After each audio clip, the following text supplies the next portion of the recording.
পাগল ভবিষ্যৎ বলতে পারে। অনেক বছর আগের কথা। একটি ছোট্ট শান্তিপূর্ণ রাজ্য ছিল, নাম তার আরণ্যক। পাহাড়, নদী আর অরণ্যে ঘেরা সে রাজ্যে প্রাকৃতিক সৌন্দর্যের কোনো অভাব ছিল না।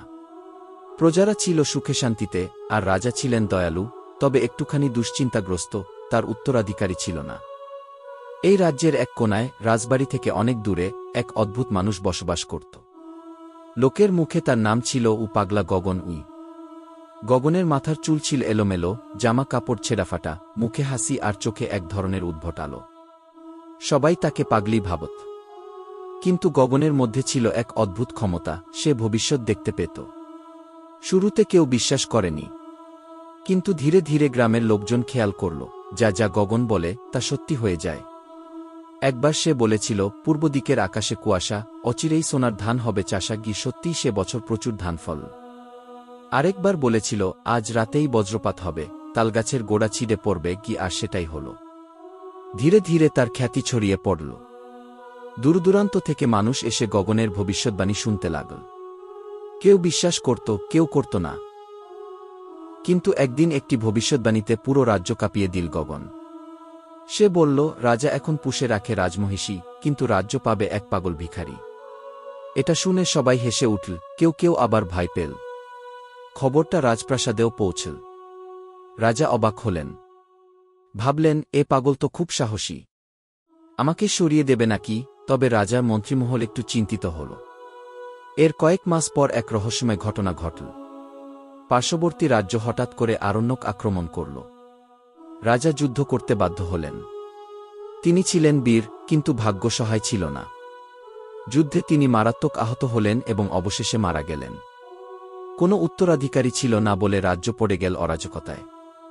এমন সময় মন্ত্রিপরিষদ একত্রিত হয়ে আলোচনা করল, এমন একজন দরকার যিনি ভবিষ্যৎ বুঝতে পারেন, যিনি প্রজাদের মনে শান্তি ফিরিয়ে আনতে পারেন।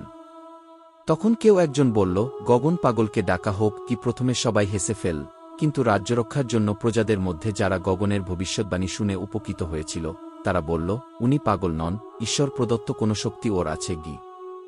গগনকে রাজপ্রাসাদে ডেকে পাঠানো হল। তাকে গোসল করানো হল, পরিষ্কার জামা কাপড় পরানো হল।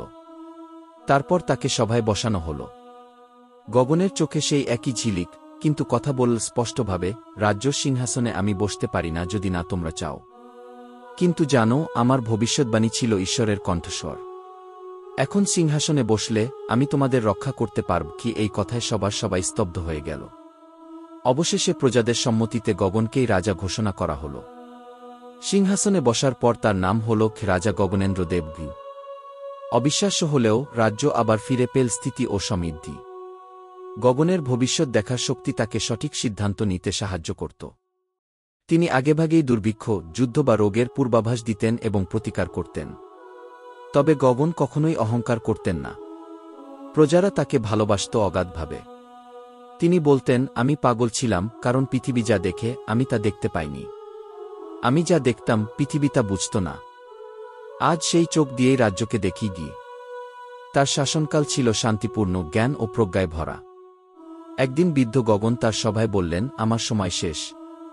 আবার অন্য কোনো পাগল আসবে, যে এই পৃথিবীর অদৃশ্য পথে হাঁটতে জানে।